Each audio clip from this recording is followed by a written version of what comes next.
Halo, Assalamualaikum. Samsung Galaxy A34 5G melenggang ke pasaran smartphone tanah air jelang bulan Ramadan dan siap mengincar THR yang segera cair. Jadi, pertanyaan besarnya mungkin apakah smartphone yang satu ini pantas untuk ditukar dengan THR kamu tahun ini? Oke, mari kita mulai pembahasan ponsel pintar yang satu ini.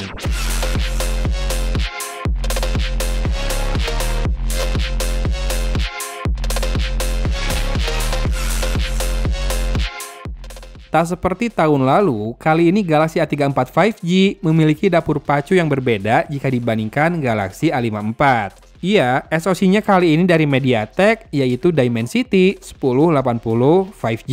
Performance-wise, ini udah top lah. PUBG Mobile bisa mentok di Smooth Extreme atau HDR Ultra. Ditopang dengan RAM 8GB, multitasking semua aplikasi yang saya gunakan juga lancar. Terutama dengan bantuan RAM Plus-nya yang hingga 8GB lagi. Gameplay enjoyable dan suhu hangat-hangat dikit wajar. Skor benchmark storage dan performa di Antutu bisa dilihat sebagai pacuan ya. So untuk performa ini aman, saya rasa keluar uang 4-5 jutaan buat smartphone yang terbilang gegas begini nggak ada masalah. Untuk looks memang tahun ini ponsel Samsung nampak berbagi benang merah yang serupa. Mulai dari flagship hingga entry levelnya. Efek dari 3 kamera belakang yang bertumpuk secara vertikal mungkin ya. Namun, feel setiap kelas pastinya berbeda. Galaxy A34 5G ini sendiri punya bodi yang solid, kokoh dengan finishing frosty di back cover yang membuatnya terlihat flashy dan juga mewah. Yang saya pegang ini varian warna silver. Punya refleksi yang membuat warnanya seperti stiker hologram. Back cover lurus dengan frame kamera minimalis begini mungkin jadi alasan smartphone ini nampak tidak tipis. Sebetulnya ketebalannya itu hanya 8,2 mm saja loh. Namun memang Galaxy A34 5G ini tidak termasuk smartphone yang compact. Dengan layar besar 6,6 inci dan kaca depan yang lurus, benar-benar lurus tanpa tepian 2.5D yang membuat bezelnya nampak menebal juga. Sedikit terasa bulky ya di tangan jadinya. Maksud saya, jika kita sedikit bandingkan dengan Galaxy A33 5G dan juga Galaxy A32 dulu, memang dimensinya membesar. Layarnya sendiri menggunakan panel Super AMOLED 120Hz dengan Infinity U Display untuk mengakomodasi kamera depannya. Dan juga layar ini sudah dapat perlindungan Gorilla Glass 5 ya. Untuk multimedia dan gaming, layarnya buat saya sangat enjoyable di kelas harganya. Baterai 5000 mAh-nya seperti biasa dibekali super fast charging 25W dan juga seperti biasa mendukung power delivery charger. Jadi, meski dalam paket penjualan tidak disertakan charger, saya bisa pakai charger saya yang sudah ada di meja kerja yang mendukung power delivery tentunya.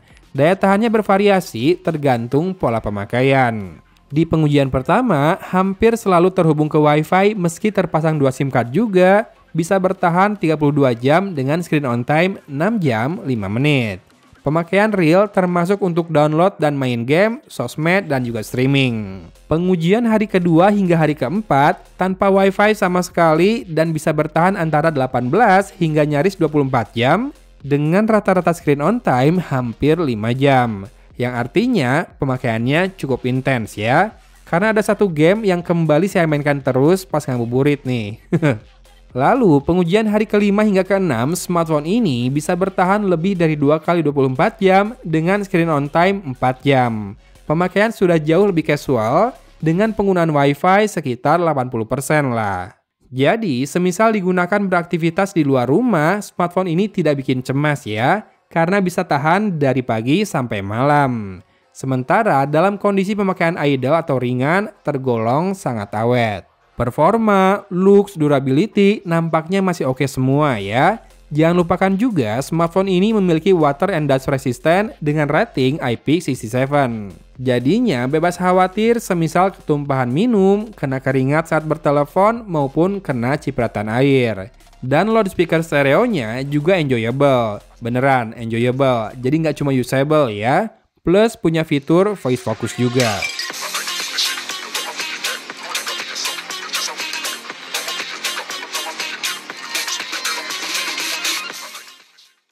Urusan multimedia, Samsung itu kayak udah nemu tuning yang pas deh. Display bagus, audio juga nikmat, termasuk audio hasil perekaman mikrofonnya saat kita gunakan untuk merekam video. Kamera utamanya sendiri beresolusi 48 megapiksel, punya PDAF dan juga optical image stabilization. Secara teknis kira-kira begitu ya. Nah, secara praktis bisa dibilang hasilnya bagus, foto objek bisa dapat detail tajam dengan latar yang cukup bokeh, foto landscape terasa pas, even foto malam juga masih sangat handal. Ingat, salah satu fungsi OIS adalah membantu penstabilan saat rana melambat di kondisi low lights. Dua kamera lain di belakang adalah kamera ultrawide 8 megapiksel dan makro 5 megapiksel. Saya bilang keduanya berfungsi sebagai kamera utility lah, berguna di skenario tertentu yang membutuhkan angle yang lebih spesifik. Sementara kamera depannya 13 megapiksel, hasilnya juga sama baiknya. Meski memang di pencahayaan yang menantang, akan terlihat ton kulitnya sedikit overproses ya. Tapi di kondisi normal, asli kece. Untuk perekaman video, maksimal bisa rekam di 4K alias UHD pada frame rate 30 fps. Jika butuh frame rate 60 fps, maksimal resolusinya adalah Full HD. Hasilnya sendiri sudah cukup stabil dengan warna yang hidup dan ketajaman yang oke. Jika butuh kestabilan lebih, ada mode Super Steady yang merekam di Full HD dengan frame rate 30 fps. Dan cropping faktornya sangat terasa untuk membantu penstabilan gambar. Saya sendiri sudah buatkan highlights-nya di Instagram untuk contoh hasil videonya saat dibuat story ya. Dan silakan lihat hasil kameranya yang lebih lengkap pada video dan foto berikut ini.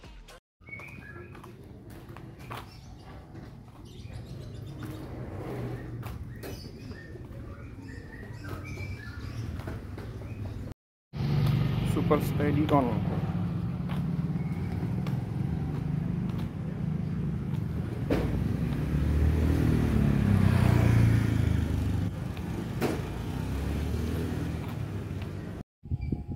...4K 30 fps. Ini lagi terik-teriknya sih, pulang Jumatan.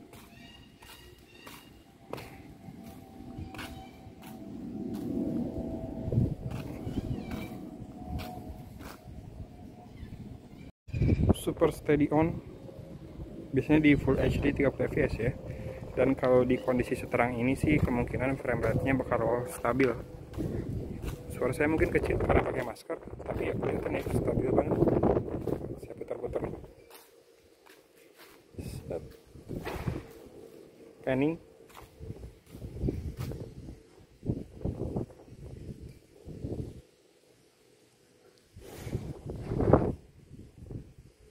Iya, kelihatan banget stabilisasinya.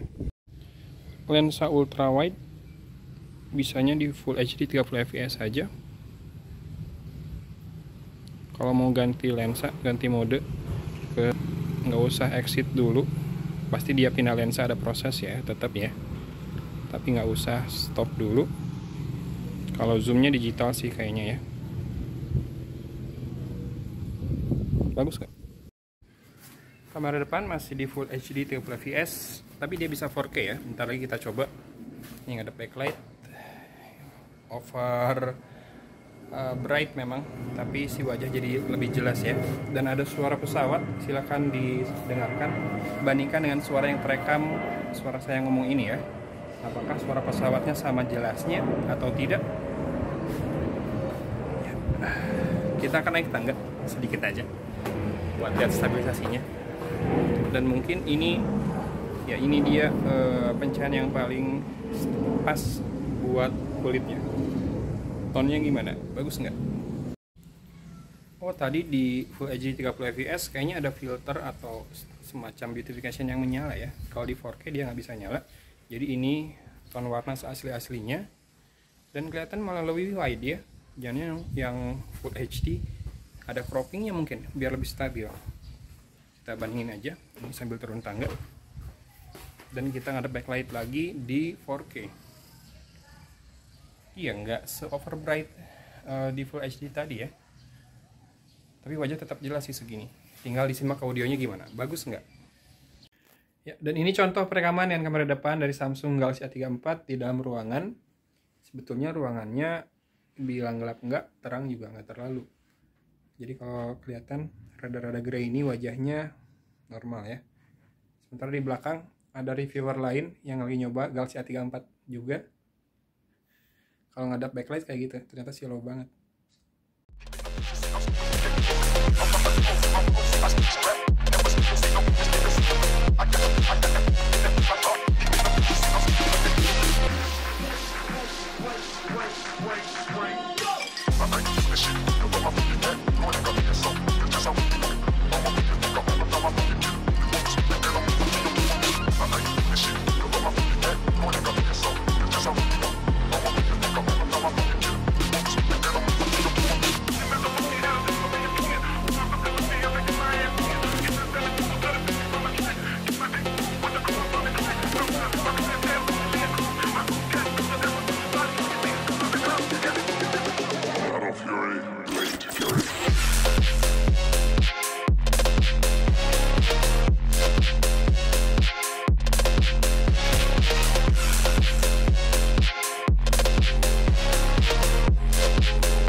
Seperti yang saya jelaskan di video unboxingnya, Samsung Galaxy A34 5G ini tersedia dalam dua varian storage, 128 dan juga 256 GB.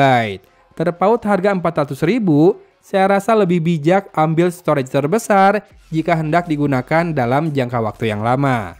Smartphone ini punya slot kartu dual SIM hybrid soalnya. Jadi, jika hendak mengandalkan microSD untuk ekspansi, maka hanya bisa satu SIM card saja yang terpasang. Biasanya, Galaxy A series mudah ditemukan di berbagai channel penjualan ya. Toko-toko ponsel di kota biasa pun sangat mungkin sudah punya stoknya saat ini. Semisal, saya yang jauh-jauh beli dari sebuah toko di Tasikmalaya, meski transaksinya tetap lewat marketplace online. Ya, supaya harganya lebih murah lah ya. So, dengan harga mulai dari 4 jutaan, saya pikir Galaxy A34 5G ini pantas pisan atuh buat dipinang seandainya THR sudah siap. Faktor brand besar dan ketersediaan layanan purna jual juga masih jadi nilai plus tiap saya mengulas smartphone Samsung.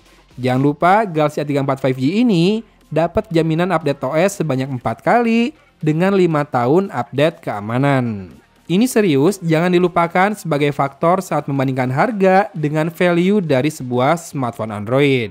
Saat saya unbox, smartphone ini sudah pakai Android 13 berbalut kustomisasi One UI 5.1 pula. Jadi, sejatinya Galaxy A34 5G hanya punya ganjalan di penggunaan notch di layarnya yang mungkin mudah jadi sasaran komentar netizen kita. Padahal dalam penggunaan sehari-hari ternyata tidak terasa mengganggu juga ya, nggak segitunya. Selain itu, rasanya tidak ada kekurangan berarti, mulai dari performa, daya tahan baterai, kualitas multimedia dan kamera, hingga adanya fitur yang secara teknis sering jadi jualan brand semisal OIS, waterproof, dan juga NFC. Sok atuh silakan cek link di deskripsi buat beli secara online. Mudah-mudahan lebih murah dan terbantu oleh promo cashback atau diskon dari marketplace ya. Sip, Agun pamit kalau gitu. Wassalamualaikum warahmatullahi wabarakatuh.